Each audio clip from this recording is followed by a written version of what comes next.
इस तरह से ये डेड फ्लावर्स हैं या डेड लीव्स इस तरह से हैं एडेनियम्स पे, तो इन्हें हटाते रहें। क्यूडेक्स को चेक करते रहें। घास वगैरह जो है बारिश से पहले ही निकाल लें। अगर बारिश हो रही हो लगातार तो फिर नहीं निकालें। Hello friends, welcome back to my YouTube channel Sinha's garden and blogs. तो फ्रेंड्स, कैसे हैं आप सभी लोग? आई होप कि आप सभी लोग ठीक ही होंगे। आज मैं बात करने जा रही हूँ कि मानसून में एडेनियम्स प्लांट की देखभाल कैसे करें, और ये भी बताने जा रही हूँ कि अगर कहीं कम बारिश हो रही है तो किस तरह से देखभाल करें, और कहीं ज़्यादा बारिश हो रही हो तो किस तरह से देखभाल करें। तो इन सारी टॉपिक पे मैं आज आप लोगों को बताने जा रही हूँ। जैसे कि मैं बिहार पटना से हूँ और हमारे यहाँ बहुत ही कम बारिश हुई है, और इधर 2-3 दिन से थोड़ी थोड़ी बारिश हुई है, और कहीं कहीं बहुत ही ज़्यादा बारिश हो रही है। लेकिन ये जो हल्की हल्की बारिश हो रही है थोड़ी थोड़ी कभी कभी, तो ये एडेनियम्स के लिए बहुत ही फ़ायदेमंद है।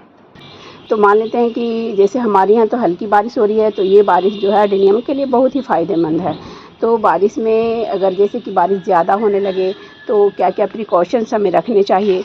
तो सबसे पहला जो काम है वो है, कहीं भी आपको डेड फ्लावर्स इस तरह से हों तो इन सभी को आप हटाते रहें।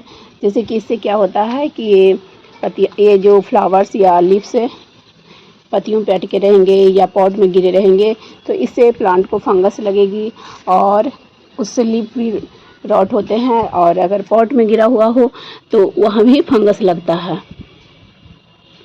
और जैसे घास वगैरह हो गए हों तो ये बारिश के पहले ही हटाना है। जब बारिश हो रही हो रेगुलर तो बारिश में नहीं हटाएं, वेदर के हिसाब से वो डिपेंड करता है।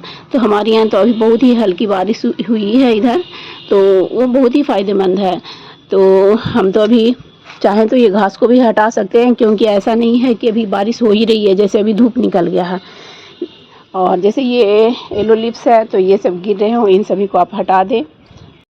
ये देखिए, ये पॉट के ऊपर मिट्टी में इस तरह से जो पत्तियाँ फ्लावर्स गिरे हुए हैं इन्हें भी आप हटाते रहें, नहीं तो फंगस लगेगा और ये रूट तक चला जाएगा, एडेनियम के रूट तक चला जाएगा। जैसे कि इस पॉट में भी है बहुत सारा, तो इन सभी को आप साफ़ कर लें, बिल्कुल से साफ़ करते रहें। तो जहाँ पे ज़्यादा बारिश हो रही है, रेगुलर बारिश हो रही है, तो बीड्स वगैरह पॉट में पड़े हुए हैं तो उसे पड़े रहने दें, हटाएं नहीं। हटाएंगे तो फिर पानी होल्ड होगा, जिससे एडेनियम के क्यूडेक्स जो है वो सड़ सकते हैं। और बीड्स रहने का एक और फ़ायदा भी है, उससे एक्स्ट्रा पानी जो होता है वो बीड्स जो है अब्जॉर्ब कर लेता है। तो अगर आपने बरसात शुरू होने के पहले ही बीड्स वगैरह हटा लिए तो ठीक है, नहीं तो अब नहीं हटाएं। तो अब बात करते हैं कि एडेनियम्स को खुले बारिश में रखें या नहीं रखें। एडेनियम्स के लिए बारिश का पानी बहुत ही फ़ायदेमंद है, क्योंकि इसमें नाइट्रोजन भरपूर मात्रा में पाया जाता है। इससे इसका जो क्यूडेक्स है वो काफ़ी तेज़ी से ग्रोथ करता है, और इसकी क्लियाँ जो है लस ग्रीन होती है।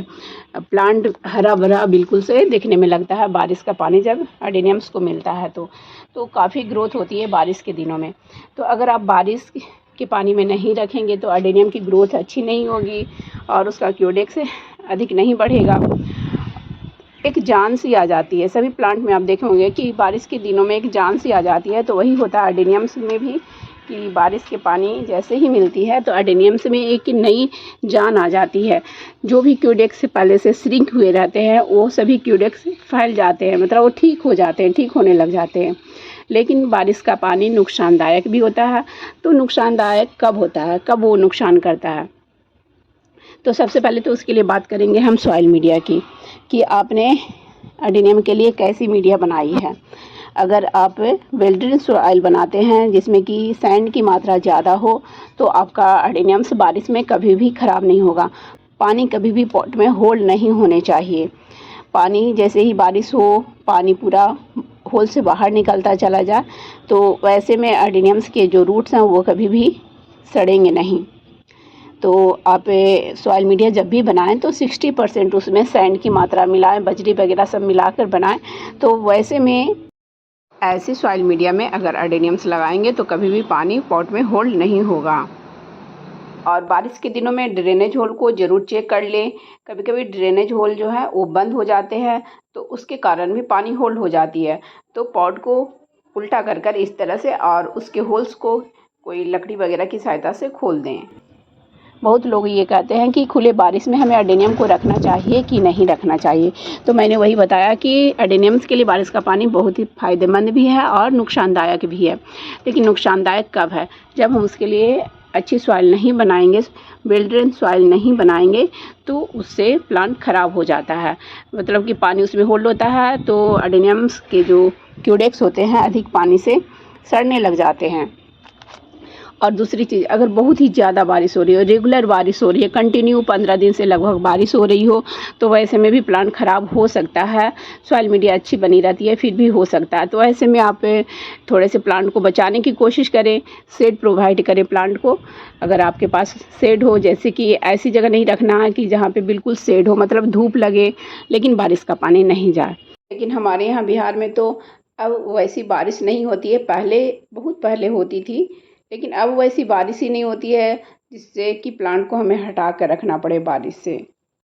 और ये जो बारिश हो रही है हमारे एडेनियम्स प्लांट के लिए बहुत ही फ़ायदेमंद है। अब उसके बाद बात करते हैं कि अगर किसी तरह प्लांट में रॉट हो जाए तो क्या करें। अगर प्लांट में रॉट हो जाए तो आप तुरंत प्लांट को बाहर निकाल लें, सॉइल मीडिया से बाहर निकालें।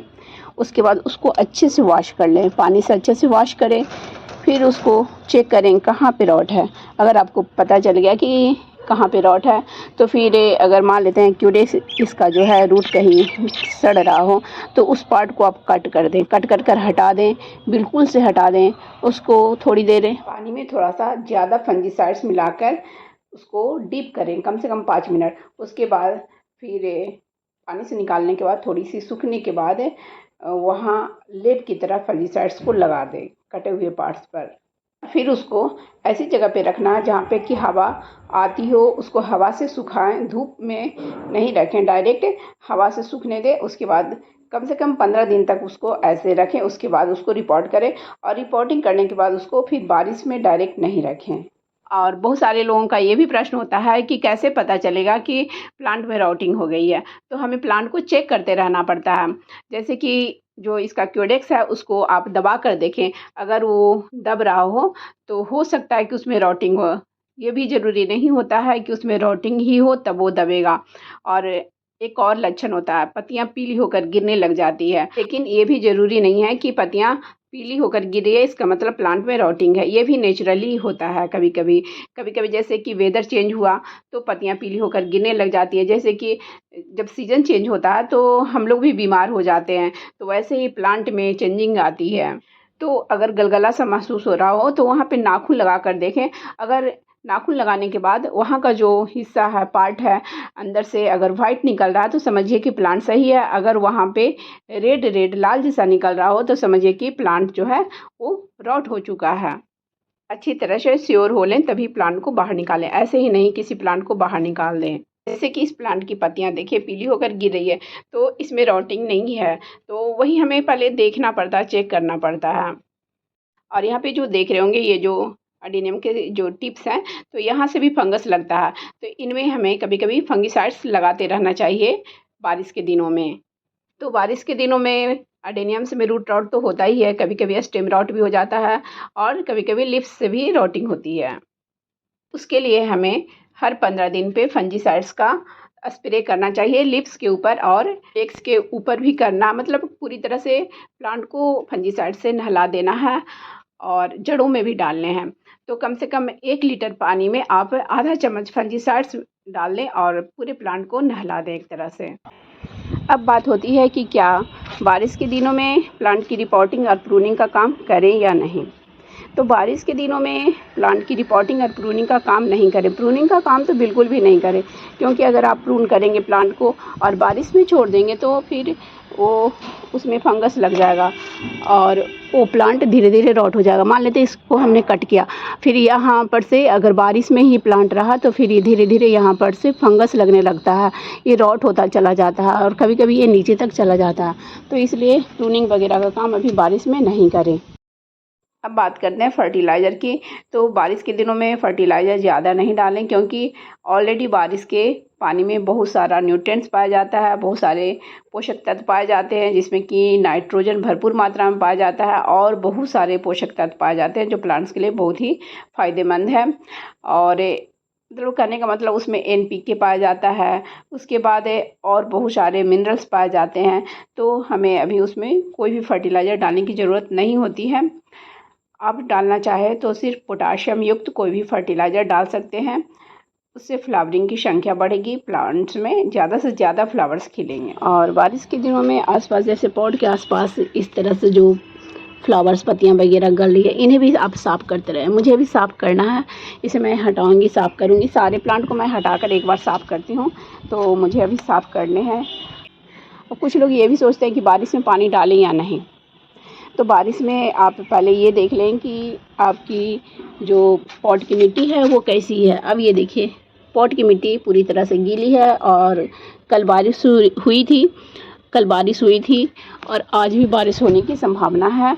तो इस तरह की जब मिट्टी हो तो बिल्कुल भी पानी नहीं डालें। अब ये देखिए, इधर बारिश का पानी नहीं आ रहा। ये देखिए, इसकी भी मिट्टी बिल्कुल सूखी हुई है। ये देखिए, बिल्कुल सूखी हुई है और ये वाली तो और ज़्यादा सूखी हुई है। तो इसमें आप डाल सकते हैं, क्योंकि यहाँ पे बारिश का पानी ही नहीं पहुँच रहा है, ये किनारे में है। या इसको अगर आप बारिश में रखना चाहते हैं तो यहाँ पर से हटा दें, क्योंकि बारिश का पानी प्लांट्स को थोड़ा ज़रूर मिलना चाहिए। और अधिक बारिश हो रही हो तो आप एक काम और भी कर सकते हैं कि पॉट को में पानी होल्ड ना हो, और जो ये सॉइल मीडिया होती है अधिक बारिश से ये सब बहने लग जाती है, ऊपर की ओर गिरने लग जाती है। तो इसके लिए आप ये कर सकते हैं कि इसमें अगर बजरी वगैरह हो, जो मोटा वाला पार्ट्स होता है सैंड का, तो इसको भर दें। और नहीं तो इस तरह के जो स्टोन्स होते हैं, फिर उसके ऊपर बजरी डालकर उसके ऊपर इस तरह से डाल दें। या अगर नहीं है तो ऐसे भी लगा सकते हैं। तो मैं अभी लेकर नहीं आई हूँ, और इतना जैसे इस तरह से आप लगा दें तो इसका जो ये सॉइल मीडिया है बाहर नहीं गिरेगा, ऐसे बाहर हो जाता है और बहुत सारा सॉइल मीडिया भी बह जाता है। और इसमें पॉट जो है अगर खाली रहता है तो पानी भी होल्ड होने लग जाता है। तो बारिश से के मौसम में ये काम ज़रूर करें। जिसमें भी आपका ये पॉट खाली है थोड़ा, तो उसको पूरा बजरी स्टोन्स वगैरह से कवर कर दें, पूरा भर दें। तो फिर ऐसे में पानी होल्ड नहीं होगा और ये सॉइल भी बाहर नहीं आएगा। तो इस तरह से आप बारिश के मौसम में अडेनियम प्लांट्स की केयर कर सकते हैं। तो अडेनियम्स प्लांट्स आपके बहुत ही अच्छे चलेंगे, रॉट नहीं होंगे, फंगस नहीं लगेगा और जल्दी ख़राब नहीं होगा। तो अब मैं अपनी वीडियो को यहीं पे एंड करती हूँ। और मेरी वीडियो इन्फॉर्मेशन अगर अच्छी लगी हो तो प्लीज़ मेरी वीडियो को लाइक करें, शेयर करें एंड कमेंट्स करें। और मेरे चैनल में जो पहली बार आए हों तो प्लीज़ मेरे चैनल को पहले सब्सक्राइब कर लें, बेल आइकन्स को भी प्रेस कर दें, ताकि जब भी मैं अपनी न्यू वीडियो डालूँ तो उसकी नोटिफिकेशन आपको समय से मिल जाए। Bye bye friends, thanks for watching.